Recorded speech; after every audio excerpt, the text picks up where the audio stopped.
Yo, what's good guys? Welcome back to a new video today. Welcome to the channel and I hope you guys are doing well. We are in Sunnyside, California where I reside, and in today's video we're going to be going pretty informative and talking about some important things, some things I wish I knew when I was a young lad, and I know a lot of viewers out there are more in my age range or less or more, but they still don't have this. They don't have a credit card, they don't have a credit score, or they do have it but it's really low and they just don't know what to do with it. They don't know why it's important. So this video is just for you guys. It's just for anyone who wants to know more, and I want to give you guys some things that I wish I knew when I was growing up, and I wish I knew about credit cards. So these are 5 things that I wish I knew about credit cards that are going to be helpful for you guys. Stick to the end of the video. I'm going to give you guys a couple of recommendations on credit cards that I personally have used, and not just recommending credit cards just of all companies. These are going to be actual credit cards that I've used and that I do recommend. And of course, I need you guys to please like this video for the YouTube gods and the algorithm out there, because it's so helpful for the channel. I'm really trying to hit 10K subscribers this year. So it would be very helpful if you guys liked, subscribe, comment as well, because I love talking to all of you guys out there. So these are just some things in the beginning that I wish I knew about credit, and we're gonna go over to number 1. Now, if you don't have a credit card or a credit score at all, and you're wondering what is the big deal about this, let me tell you the first thing about credit, okay? So if you're coming out of high school or you're in college or something like that, you do not own a credit card. This is so important for you to set yourself up for success in the future, is to have a credit card and to build your credit score. And the reason why it's so important to have a good credit score, which is typically above 700, is really good. The important thing about it is that it allows you to have a lot of opportunities financially. And I mean that by being able to finance cars, take out a business loan, and take out a mortgage, okay? If you don't know what a mortgage is, that's just basically a loan for a house. That's it.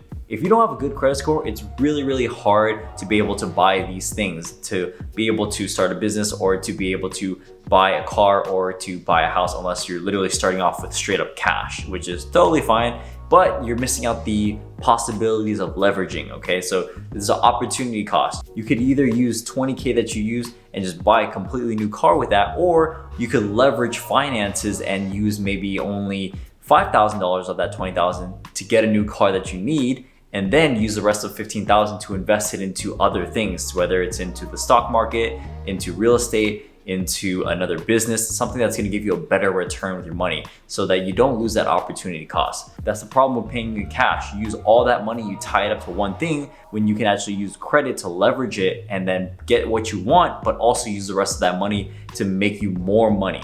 The next thing is you need to have a high credit score to be able to have a loan that has a low interest rate. Now, if you don't know what interest is, it's basically money on top of the loan that you're requesting that you're gonna pay to the bank. So the bank has to make money too. They're not just gonna give you money for free and let you borrow it and then they don't get anything in return. So interest is literally just money that you're gonna be giving the bank for their profit. In exchange, you're gonna get the money from them. Typically, a good low interest rate is about under 4%. If it's under 4%, it's pretty damn good.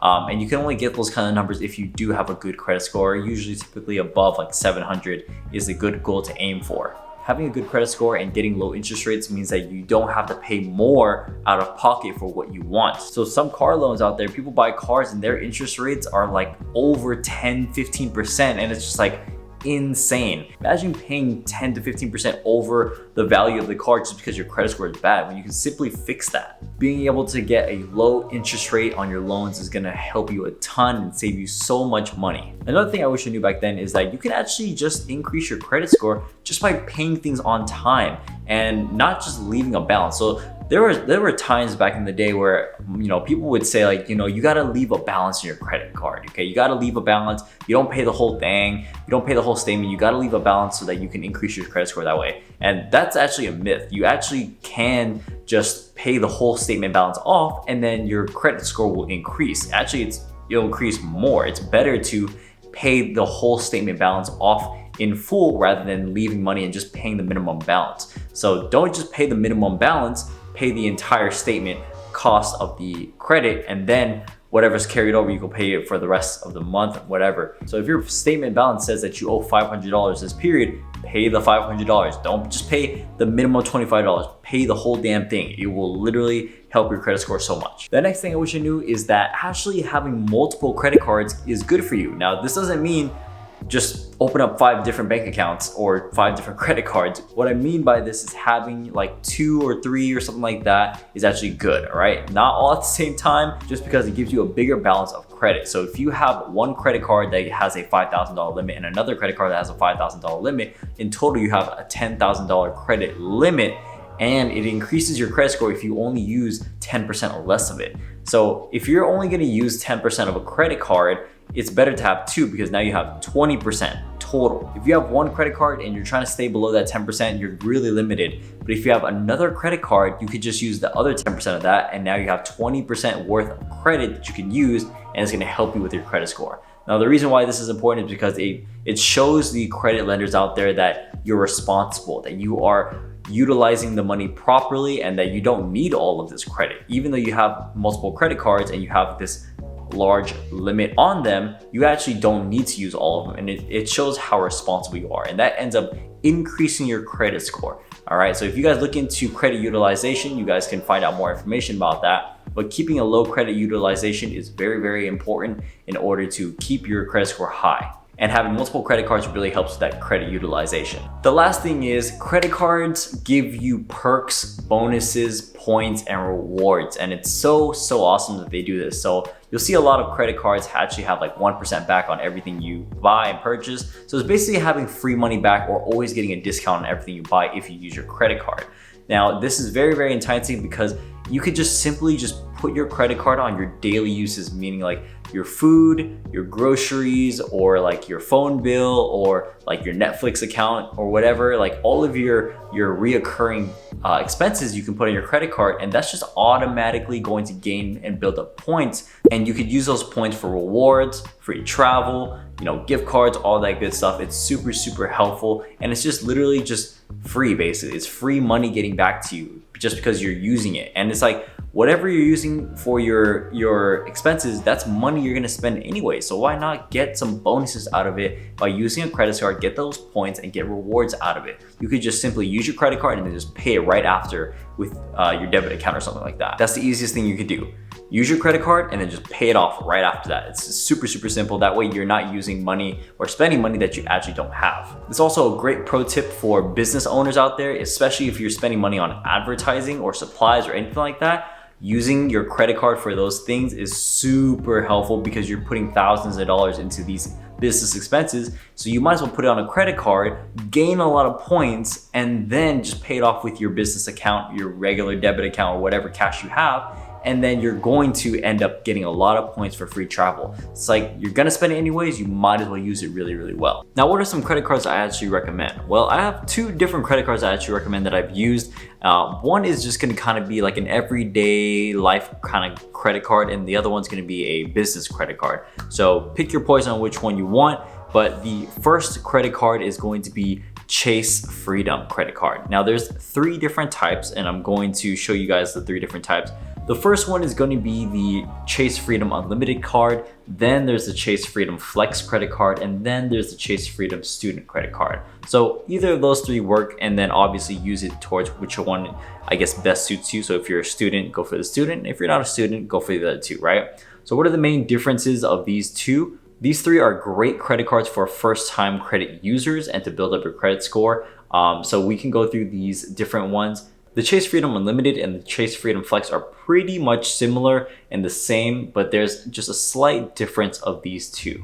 Both offer a $200 bonus plus a 5% cash back on groceries. There's no annual fee on any of these cards. And if we go down to the rewards, these are the differences between these 3. So the Chase Freedom Unlimited, you get 5% back on travel, 3% cash back on dining, 3% cash back on drugstore purchases, and 1.5% cash back on all other purchases. So the thing with the Flex card is that they actually offer 5% cash back up to $1,500 on certain categories on certain quarters of the year. So obviously there's 4 quarters of the year. Quarter 1 is January, February, March. So if, for example, in January, February, March, you spend money on gas and that's the category for that quarter, then you'll get 5% back on every time you spend your credit card on gas.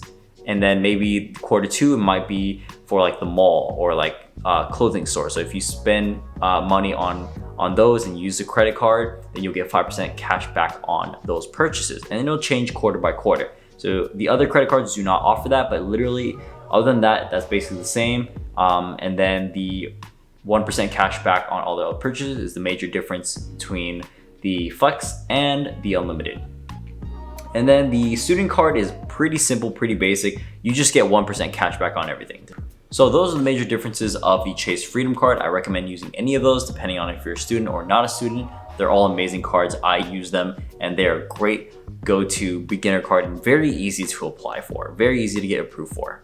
Now on the business aspect of this, I really recommend that you go for American Express Business Gold. Okay, so this is a really good credit card for businesses, especially since most businesses spend money on advertising. It's really good to use this card because they give you 4 times the amount of points when you spend money on advertising. Any Facebook ads, Amazon ads, Google ads, anything, you get a whole bunch of points for it, which you can use for travel, cash back, all that good stuff. And on top of that, you get a 60,000 membership rewards point if you sign up today. Now, the downside of this is that there is a $295 annual fee, but with the amount of points you get, and if you use it throughout the whole year and get all the points back from your ad spend, that amount of rewards is going to surpass the $295 annual fee. You're probably gonna get like $1,000 worth of rewards. So it's like a free card anyways. Plus you get a whole bunch of more free bonuses. So I really love this card because it's literally the go-to. It's perfect for somebody like me who has an Amazon business and I spend month to month on ads. And if you have a business as well and you spend money on ads, it's a perfect card to go for. So go for these 2 cards. I love these 2 cards. They're really useful. And I think you guys get a lot of value out of it. So I hope this video was very useful to you guys, very helpful, and I hope it helped you like I wish it helped me back then. So that's all for today's video. Like, subscribe, comment as usual, and I will see you guys in the next one. As always, go make that money, and I'll see you guys later. Peace.